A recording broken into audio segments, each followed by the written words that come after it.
বিজেপির দখলে পঞ্চায়েত, অথচ সেখানকার প্রধানের বিরুদ্ধে বিরোধীরা যে অনাস্থা এনেছে তার মধ্যে সামিল হয়েছেন বিজেপিরই 2 সদস্য।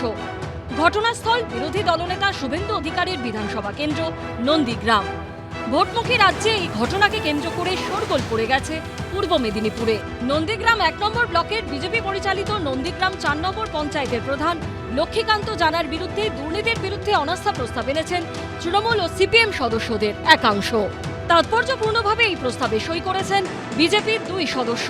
একজন হলেন মৌসুমী তিয়ারি, আরেকজন হলেন দীপ্তি রানী নায়েক।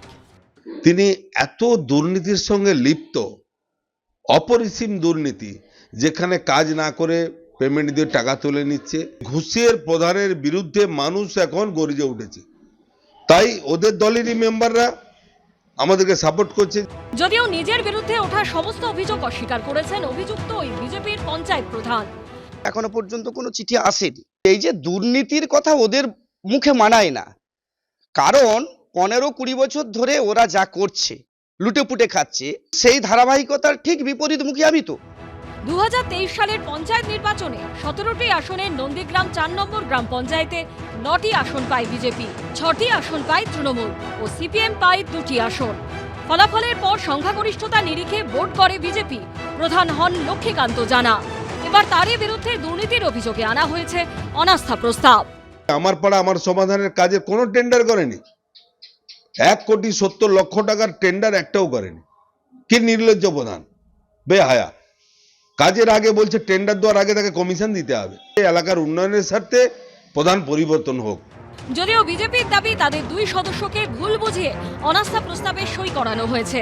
আমাদের 2জন যারা আমাদের পঞ্চায়েত সদস্য আছেন তাদেরকে ভুল বোঝানো হয়েছে, ভুল বুঝিয়ে সই স্বাক্ষর করে জমা দেওয়া হয়েছে। তারা নিজের ভুল বুঝতে পেরেছে। এগুলো টোটাল একটা মিথ্যা কথা। আমাদের নন্দীগ্রাম প্রপার একটি অঞ্চল, সেই অঞ্চলে প্রধান যথেষ্ট কাজ করছেন। গত 8ই ফেব্রুয়ারি 17তম বিধানসভার শেষ দিনে পঞ্চায়েতের অনাস্থা সংক্রান্ত সংশোধনী বিল পাশ করে রাজ্য সরকার, যেখানে বলা হয়েছে পঞ্চায়েত গঠন হওয়ার দিন থেকে 3 বছরের মধ্যে পঞ্চায়েত প্রধান, পঞ্চায়েত সমিতি ও জেলা পরিষদের পদাধিকারীদের বিরুদ্ধে অনাস্থা আনা যাবে না। এর আগে পঞ্চায়েত স্তরে অনাস্থা আনার ন্যূনতম সময়সীমা ছিল 2.5 বছর। রাজ্যপাল সম্মতি দিলে আইনে পরিণত হবে সংশোধনী বিল। বিটন চক্রবর্তীর রিপোর্ট, এবিপি আনন্দ, পূর্ব মেদিনীপুর। কতবার ভোট দিছি, না বানানো পর্যন্ত কোনো নিশ্চিন্ত হতে পারছি না। শনিবার এসআইআর এর শুনানি পর্ব শেষ হলো, কিন্তু চিন্তামুক্ত হতে পারলেন না মতুয়া সম্প্রদায়ের একটা বড় অংশের মানুষ। আগামী 28শে ফেব্রুয়ারি রাজ্যের পূর্ণাঙ্গ ভোটার তালিকা প্রকাশ করবে নির্বাচন কমিশন। সেই দিন যত এগিয়ে আসছে ততই যেন প্রশ্নগুলো আরও বড় হয়ে দেখা দিচ্ছে মতুয়াদের মনে। চূড়ান্ত ভোটার তালিকায় নামটা থাকবে তো? বিধানসভা নির্বাচনে ভোট দিতে পারবেন তো, নাকি শেষ অবধি ভোটাধিকারটুকুও হারাতে হবে? ভয় পাচ্ছি, কারণ যেহেতু আমার বয়স এই 40 বছর, 5 বার ভোট দেওয়া হয়ে গেছে অলরেডি আমার। তারপরে আমি নিশ্চিন্ত হতে পারছি না যে এই নতুন করে 2026 সালে যে ভোট হবে সেই ভোটে আমি আদৌ ভোট দিতে পারবো কিনা, তালিকায় নাম থাকবে কিনা।